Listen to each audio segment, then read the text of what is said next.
Having patience to stay with it and not just drop it and try something else until the project is finished and you're loving it.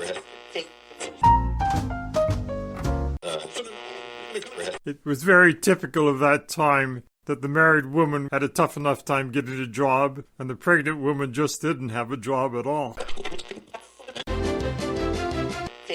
Education is fundamental to anything and everything that we do.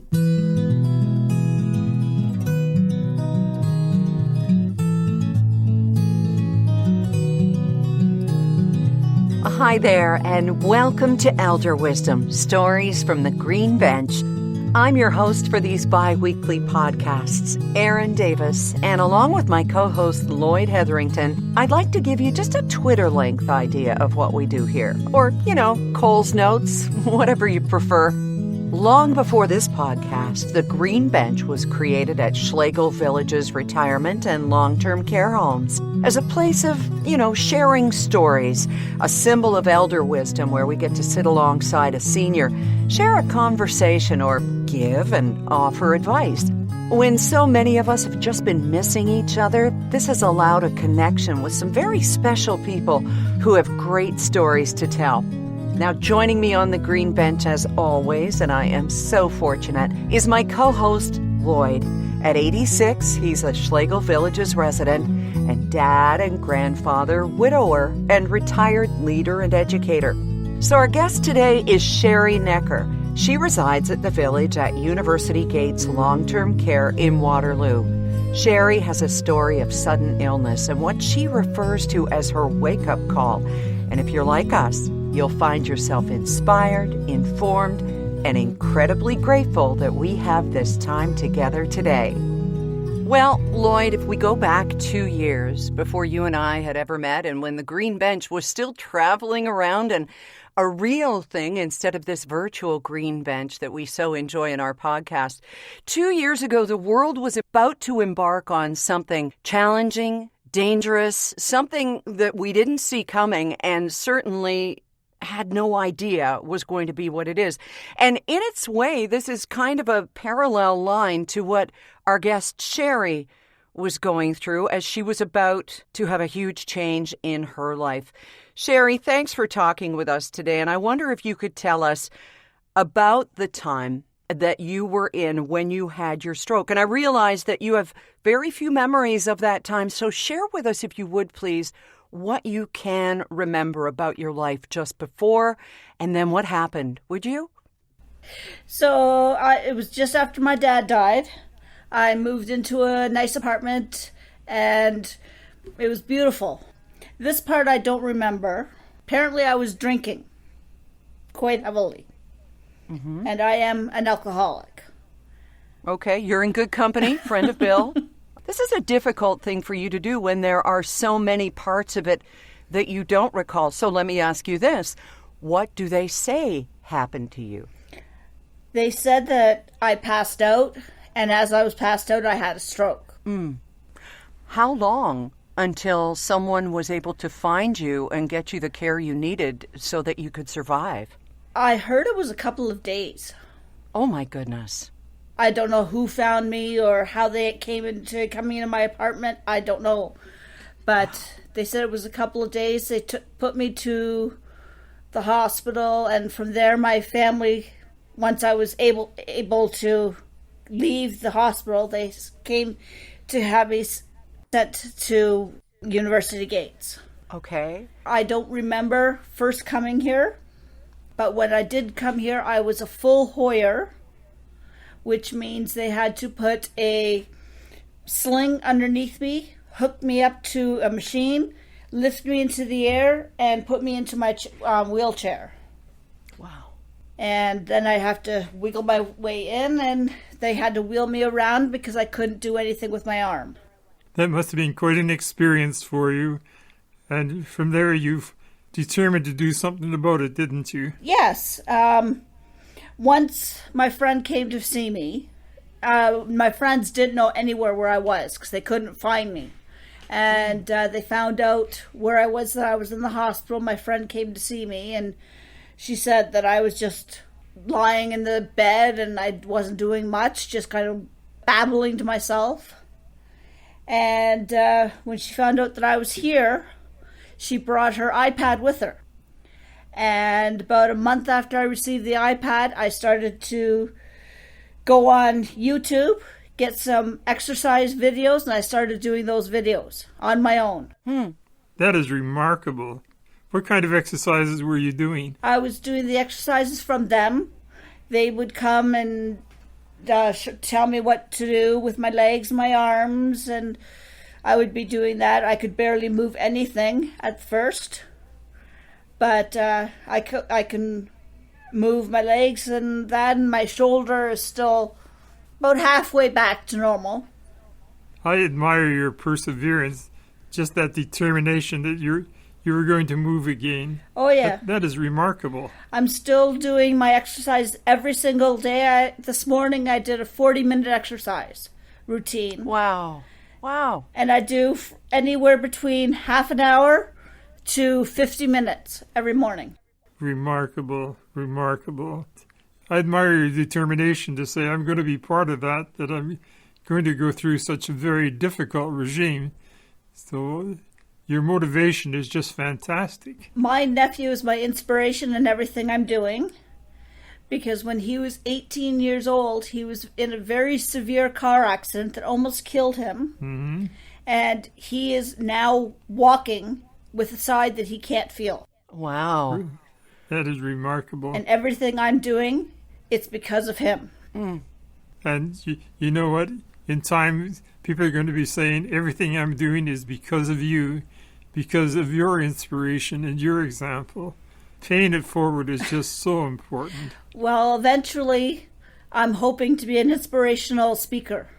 And we're going to talk about that. And Lloyd, you've pointed out in our conversation that Sheri's halfway there, isn't she? Very much so. You say you're going to be a motivational speaker, but I want to correct you. You are a motivational speaker even now. You're able to tell the people, here's where I am, here's what I'm doing, and I have great hopes for the future. So already you are an inspiration. When I heard about your situation, and I have a few niggling problems, I thought, they're nothing compared to what she's going through. If Sheri can handle those difficulties, I can certainly cope with anything that comes my way. So you're already a motivational speaker. I know you have visions for an audience of hundreds of people, and you're on the platform. Oh, don't scare me here. No, I'll tell you this, that your motivation, bit by bit, one by one, is just as important. You change the world 1 degree at a time, one person at a time. You keep that up. And your message came through so clearly that people give up too easily. They call it quits when they should be saying, that's tough, but I'm going to get through it. Don't get me wrong. I do have my bad days that I'm in tears, but then I do have my good days and I'm great. And that just shows that you are truly human. We need that. Humanity showing they can conquer adversity. Yesterday I was actually in tears quite a bit, and today I was fine. Enjoy those good days, because they will carry you through the days when things are not so good. And life is like that. If all was smooth and pleasant, where would the challenges be? Life is lived one battle at a time, one victory at a time. You keep on fighting there. And one day at a time, as Sheri will attest too, right? One day at a time. Well, they say things happen for a reason. Uh-huh. And I'm thinking my stroke was a reason, because I wasn't doing anything. I was not thinking of the future. I was just doing what I do and not caring what I eat and eating junk and all this other kinds of stuff. And I had the stroke, and all of a sudden everything's changed. The stroke scared me to death. Yeah. Well, that's one heck of a wake-up call. Yes. Yeah, I wouldn't say it scared you to death. It scared you to life, to living. Ooh, yes. It scared you to do something. There are far too many people who are scared to death who just switch into neutral and vegetate. Mm-hmm. But you've been scared into doing something, and that's positive. Every morning I get up and the first thing I do is I start my exercises. Mm-hmm. No thinking about it. I get up, out of bed, and I wheel up to my desk and put my iPad out, and I get my exercise and I start doing it. What are some of those exercises? Some of the ones that, a lot of us can't get out right now, or, we don't feel as comfortable as we could be in gyms or something like that. But what are some of those exercises? Do they involve weights, free weights? What are you doing exactly, Sheri? Some of them do have weights. The people here have loaned me only 1 pound weights, which I wish I had more, bigger ones, because the 1 pound's not going to do much. If you look online, you'll see Caroline Jordan. She's on YouTube. It's all chair cardio I'm doing. And there's also Paul Eugene and his chair cardio I do. I will do one for a couple of days and I'll switch to a different one. That way I'm constantly doing different ones to challenge me to get different parts of my body going. Yeah, there's nothing worse than getting bored with your workout. And that is a big thing that happens with people. And especially when you have a low and slow regimen to get you where you want to be, which is you want to see yourself walking out the doors of the village, as lovely as it is. And we should point out to people that you are a young woman. Sheri, can you share your age with us? When I had my stroke, I was 51. Wow, and that is young. I am coming up to my 53rd birthday. And you've lost an incredible amount of weight as well. Has this been due to the exercise or just simply eliminating the things that were causing you to carry extra weight prior to your stroke? Probably the bit of both. Mm-hmm. Okay. So far, I've lost about 50 pounds. Wow. And I'm hoping to lose another 50 before I start gaining it back with muscle. Good for you. Wow. That is remarkable. Because once they have helped me to where they can't help me anymore, I want to become a amateur bodybuilder. That is a real ambitious goal. Wow. Did you do bodybuilding in the past? I went to a gym and I started working out with their weights there, and I absolutely loved it. But my laziness won. Uh-huh. But now I'm going to say this. I will win over and get my bodybuilding going. Well, you've already proven that you have the strength and the perseverance. And if I may, when you eliminate alcohol from the picture, there's nothing like a hangover to make you say, I'm not going to do this today. It saps you of your strength and your drive and your focus. And now you've got all those things. You've got this new vision and the support of the team there at the Village of University Gates. Can we talk about the PAL program, please? The Program for Active Living, because we'd like to enlighten people about it. And their goal is to improve residents' life quality and maximize independence through individualized exercise programming, which means one size does not fit all, and a more active lifestyle. And they started this up partnering with the University of Waterloo and the Faculty of Applied Health Sciences in 1996.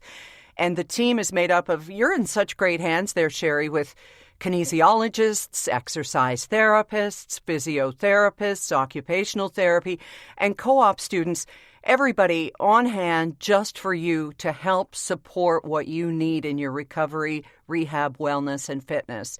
It's a real gift that no one would want to have to receive, but it's there for you when you need it. And that's pretty amazing, isn't it? Absolutely. They have helped me here in so many different ways. Like I said, when I first got here, I was a full Hoyer.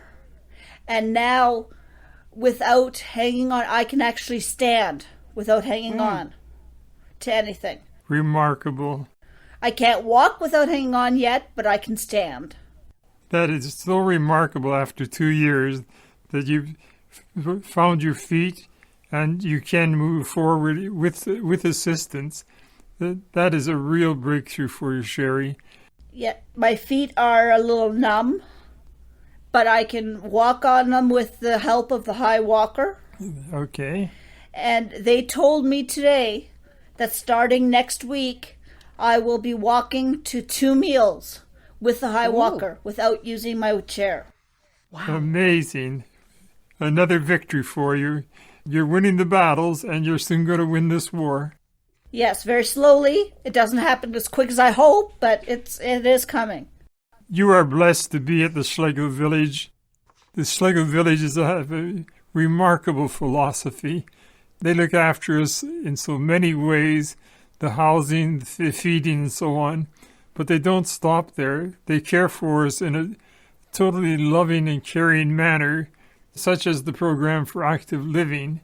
And they have other signature programs as well that are tremendous help to the residents.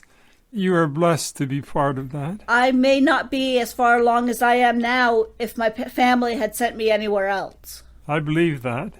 So I am very grateful for everything they're doing and that they will yet to do for me.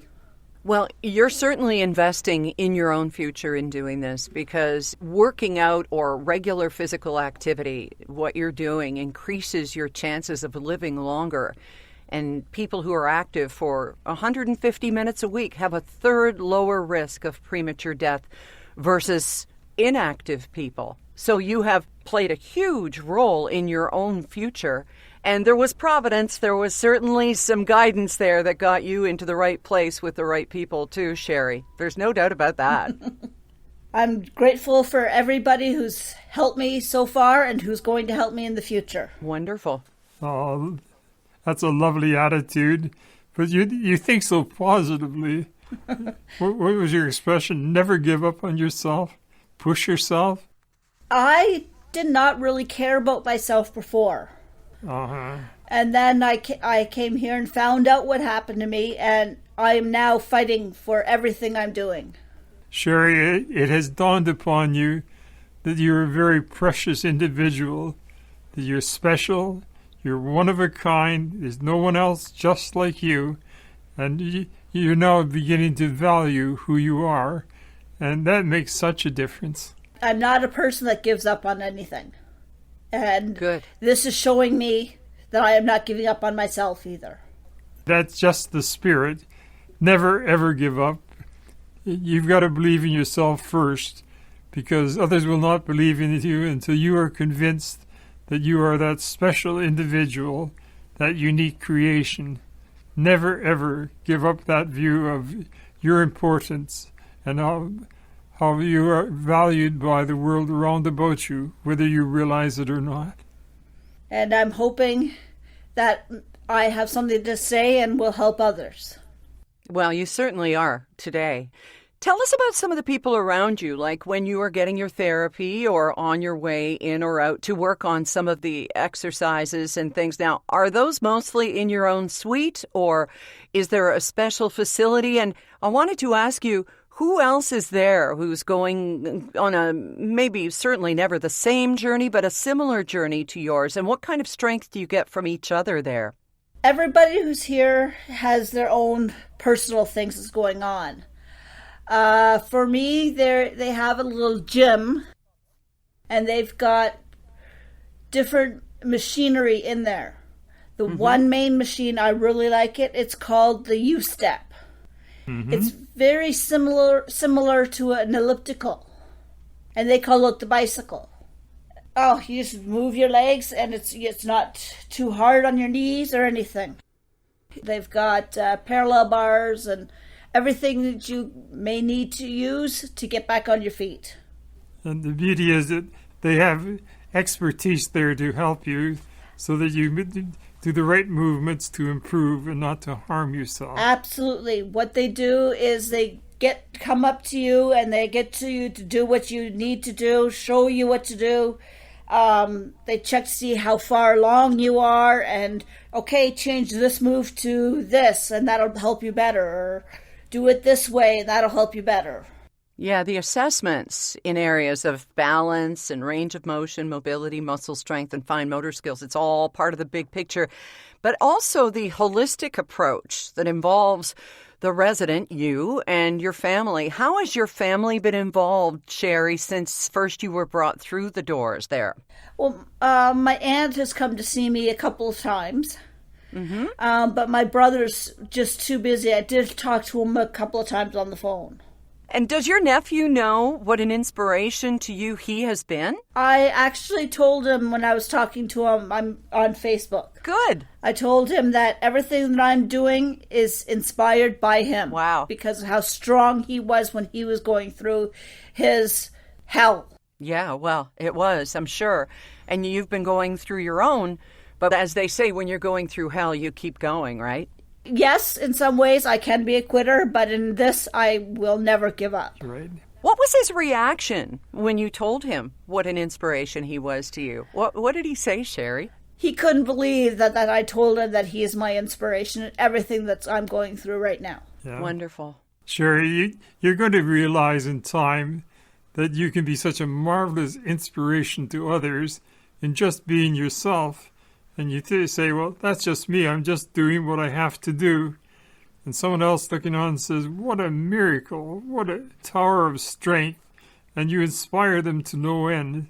So keep on doing what you're doing now and continue to be that inspiration to others, just as your nephew was an inspiration to you.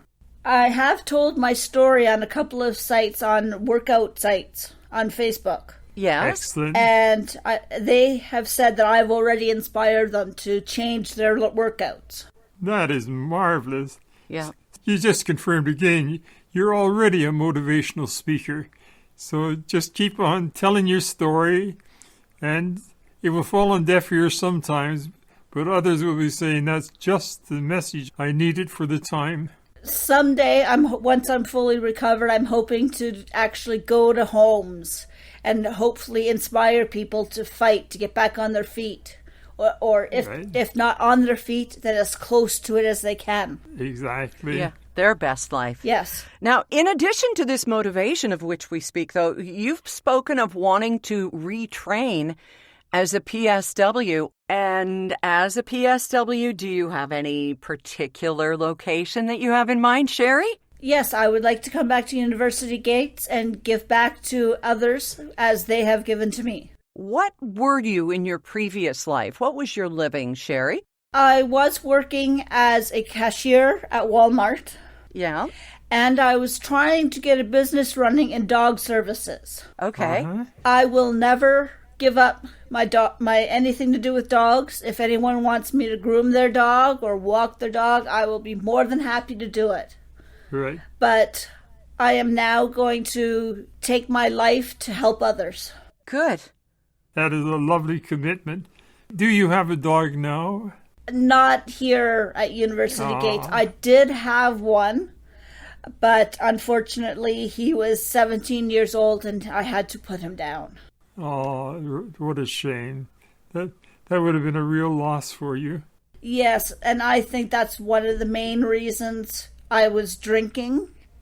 But my friend told me I was drinking beforehand. I do not remember that at all. I have lost a couple of years of my memory, which I don't mind. If I was drinking, I don't mind losing that memory. Mm-hmm. It's the memories of my friends that I'm disappointed that I lost. And now you get a chance to make new ones. I don't want to put to gild the lily too much here, but the fact that you survived that. And let's talk a little bit about because you've got a message you want to share with the Heart and Stroke Foundation down the road as you become this motivational speaker. And we have a message from the Heart and Stroke Foundation to share with everybody, because we see the public service announcements, we've heard the acronyms and stuff, but it really, it doesn't hurt to remind people that stroke is a medical emergency, and if you experience any of the signs, it can occur when blood flow to the brain is interrupted or reduced and brain cells die in minutes. Actions required immediately. Don't drive to the hospital. An ambulance should get you to the best hospital for stroke care. And there's a FAST acronym. Face, is it drooping? Arms, can you raise both? Speech, is it slurred or jumbled? T, time to call 911 right away. And you act fast, because the quicker you act, the more of the person, the more of Sheri you save. So we should all be really vigilant about signs of stroke. Because it can happen to anybody, can't it, Sheri? Yes, it can. And fortunately, we have the myriad programs that Schlegel offers, signature programs that are organization-wide. So it's not just where you are, but they're carefully chosen to represent the quality of life outcomes for residents, like the Michael T. Sherritt program for active living to improve quality of life and maximize your independence. Boy, how important is your independence, Sheri? I'm sure that at one time when you first got there and realized where you were and what had happened, you probably thought, wow, I'm Hoyer for life. I'm going to be hung up and asking people for help for my entire existence. Actually, when I first got here, I don't remember being a Hoyer. Okay. They told me I was. In my mind, I thought I was here before. The mind works in mysterious ways. I thought I was here, was all fixed better, and went home, and then came back. Wow. But that was not true. I was here all along. But my brain has it all jumbled up, and Right. It's strange. But I'm here now. I'm grateful that my family has sent me here. Because, like I said, if it wasn't for my family sending me here, who knows where I would be right now. And what have they done to help you with that jumbled brain? Because I would imagine, as you say, you're very sad about some of the memory loss, especially, the time with your friends and that time in your life prior to your stroke. What can you do, or can you do anything to sort of try to retrieve those memories? Or how does that work, Sheri? Can you enlighten us? I was actually told that I may never get those memories back. But though those memories are gone, I'm still here, and I am going to make new ones and better ones. That's such a beautiful approach. When you lose something, you search for something even better, and you find it because you're determined that life is going to go on and it is going to improve. And once I am fully recovered here, the first thing I'm going to do is rescue a dog. Yay. Right on. I will never, ever be without a dog. As long as I can help a dog out, I will help. They're such a wonderful companion. They're just so good for you emotionally. You're on the right track there. And in our village, several of the residents have pets, and we call them the personal service workers. But instead of personal, we say the pod service workers. And they really do wonders for the residents. That is true. I know when I see someone walking down the hallway here with a dog, I can't resist reaching out and giving it a rub on the head and a friendly pat. And there's something so special about a pet.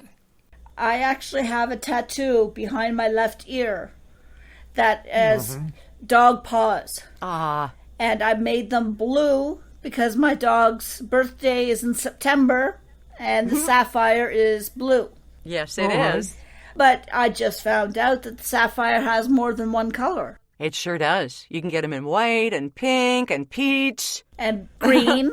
Yeah. And green is my favorite color, so now I have to find a green sapphire somewhere. Well, good. Make it your reward for your next target. And I hope that this has been rewarding to you, Sheri, as it has to us today, because as another great bodybuilder, Dwayne "The Rock" Johnson has said, blood, sweat, and respect. The first two you give the blood and the sweat, but the respect you earn, and you most definitely have earned ours today. And we can't wait to help spread your message of motivation, Sheri. Well, thank you very much.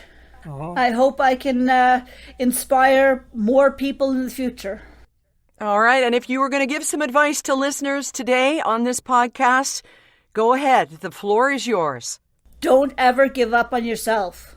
You are too important, and if you have something to say it. Well said. Well said. You have been a real inspiration to me as I face some personal challenges. So if you accomplish nothing else in your motivational speaking, you've done the world of good for me. Thank you so much. Well, thank you for having me.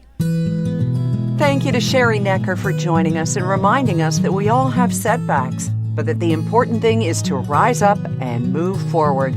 And when you come back, you give back, just as Sheri is planning to do. And I'm going to take a second here to remind you But if you think you might have a problem with alcohol, you can go to aa.org and find a meeting anytime, anywhere in the world. You don't need to use your name or even turn on your camera on your computer. It's really that easy.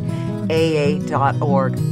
Lloyd and I are so looking forward to our next chat. Donna Duncan, who looks at one of the last isms that's alive and unfortunately well in our society, talking about ageism. She's CEO of the Ontario Long-Term Care Association, and she's got a lot to say you're going to want to hear. Just ask the listeners to her podcast, Coming of Age, Meeting the Needs of Our Aging Population. Please subscribe for additional episodes of this Elder Wisdom podcast every 2 weeks. You'll be notified just as soon as they're up. Share your thoughts and opinions on social media using hashtag Elder Wisdom to help others to find us on this green bench. And just take a moment to rate and review the Elder Wisdom podcast. If it's easier, go to elderwisdom.ca to find the link. And while you're there, be sure and sign the Elder Wisdom Pledge. On behalf of Lloyd Hetherington, I'm Erin Davis, and we thank you for sharing in these life stories. We'll talk to you again soon, because your seat on the green bench is ready and waiting.